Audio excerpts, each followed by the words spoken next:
Shalom saudaraku yang dikasihi Tuhan Yesus Kristus. Salam sejahtera untuk kita semuanya. Dengan senang hati saya mengajak Bapak Saudara, kita boleh sama-sama datang kepada Tuhan. Kita boleh belajar sama-sama akan kebenaran firman Tuhan. Di mana kita untuk saat ini banyak waktu di rumah. Ya, dengan waktu yang ada boleh kita pergunakan, kita boleh merenungkan firman Tuhan. Karena kita percaya firman ini adalah pelita bagi kaki kita, terang bagi jalan hidup kita. Ya.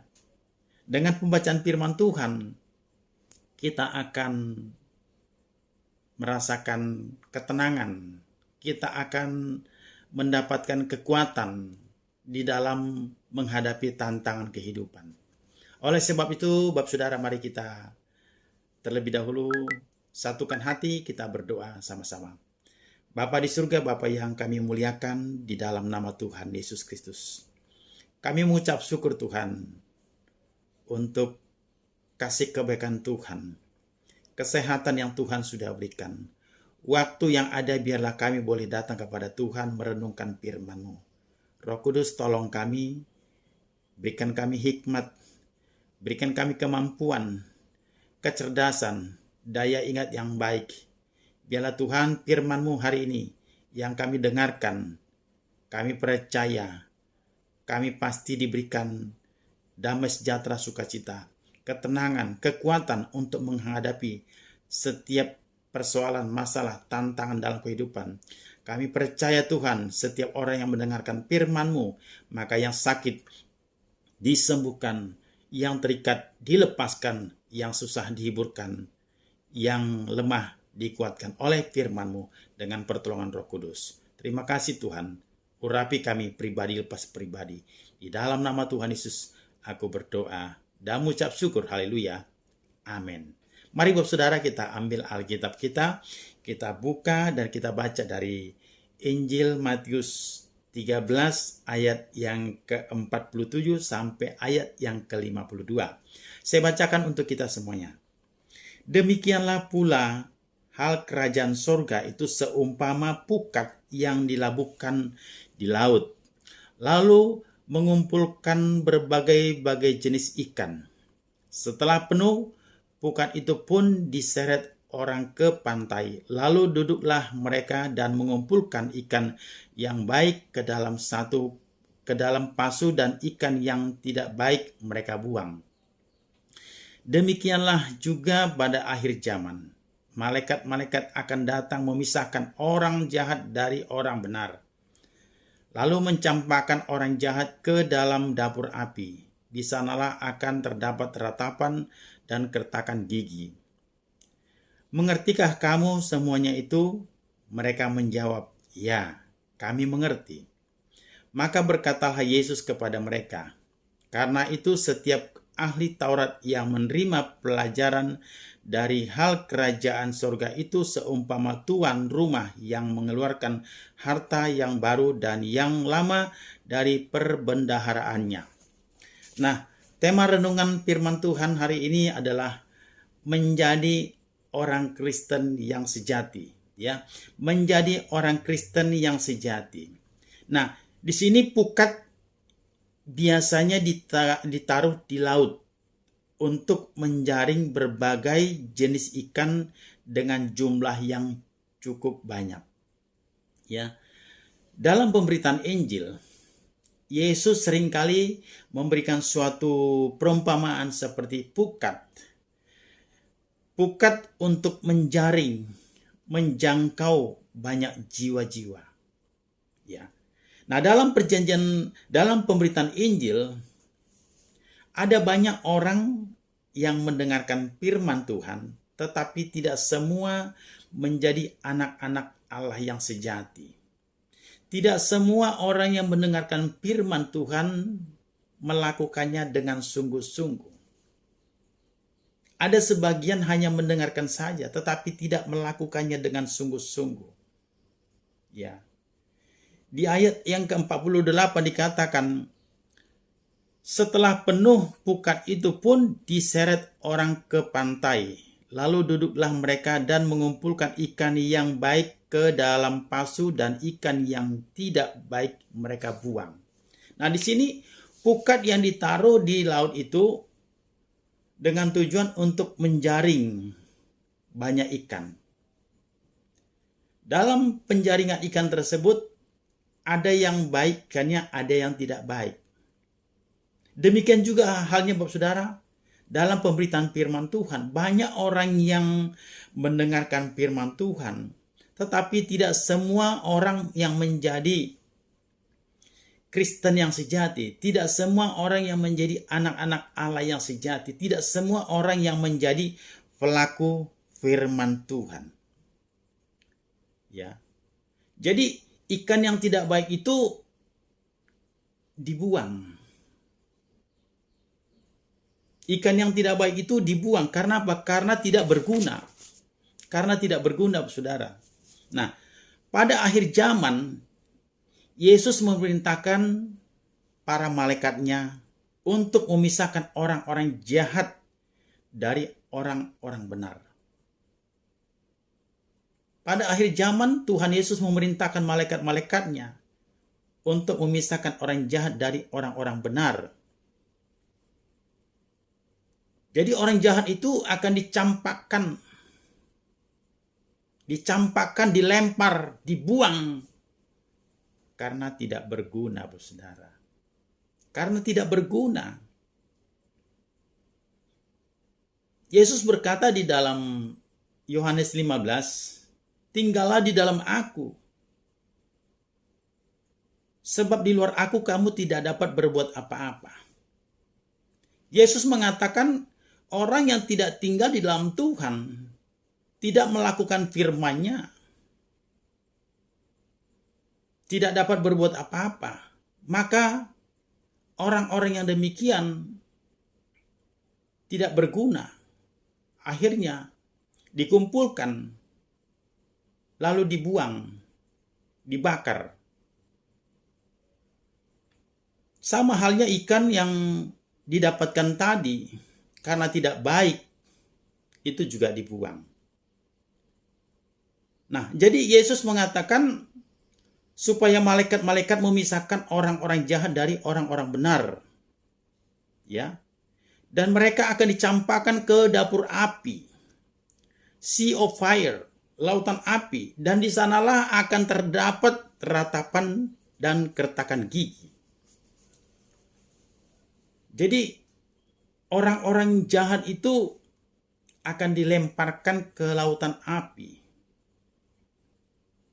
Sangat mengerikan, saudara. Sangat mengerikan kalau sudah dilempar ke dalam lautan api. Nah, kita melihat siapa saja yang dilempar ke dalam lautan api tersebut. Di dalam Wahyu 20 kita baca ya. Wahyu 20 ayat yang ke-10 dikatakan di sini. Dan iblis yang menyesatkan mereka dilemparkan ke dalam lautan api dan belerang, yaitu tempat binatang dan nabi palsu itu, dan mereka disiksa siang malam sampai selama-lamanya. Jadi penyesat-penyesat itu, nabi-nabi palsu itu yang akan dilemparkan ke neraka. Iblis adalah bapa dari segala pendusta yang akan dilemparkan, juga pengikut-pengikutnya, nabi-nabi palsu, pengajar-pengajar yang menyesatkan. Juga dikatakan di dalam ayat yang ke-15, dan setiap orang yang tidak ditemukan namanya tertulis di dalam kitab kehidupan itu, ia dilemparkan ke dalam lautan api itu. Jadi orang-orang yang tidak ditemukan namanya dalam kitab kehidupan itu, dia juga akan dilemparkan ke dalam lautan api. Termasuk juga orang-orang yang melakukan penyembahan berhala, yang pergi kepada dewa-dewa, menyembah patung-patung. Nah, kalau kita mau lihat lagi di dalam Wahyu 21 ayat 8, siapa-siapa saja yang dilempar ke dalam dapur api tersebut, ke dalam lautan api tersebut.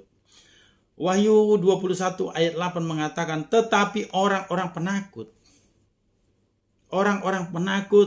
orang-orang yang tidak percaya, orang-orang keji, orang-orang pembunuh, orang-orang Sunda, tukang-tukang sihir, penyembah-penyembah berhala, dan semua pendusta, mereka akan mendapat bagian mereka di dalam lautan yang menyala-nyala oleh api dan belerang. Itulah kematian yang kedua. Jadi orang-orang yang penakut itu akan dilemparkan.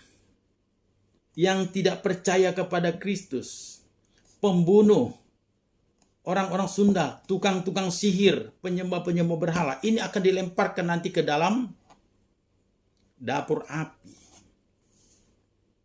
Karena mereka tidak percaya, karena mereka tidak berguna. Jadi mari Bapak Saudara, kita sebagai pengikut Kristus, kita harus hidup berbeda dengan orang-orang tersebut. Kita dikatakan orang-orang benar. Dan orang-orang jahat itu akan dipisahkan nantinya dari orang-orang benar.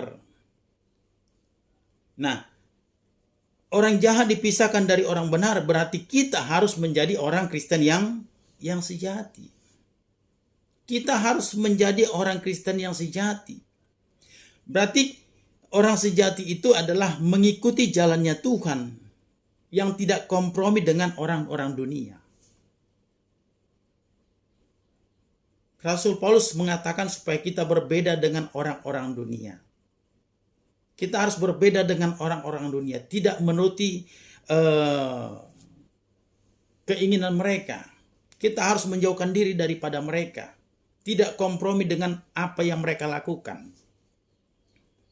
Karena kita yang sudah ditebus oleh darah Kristus.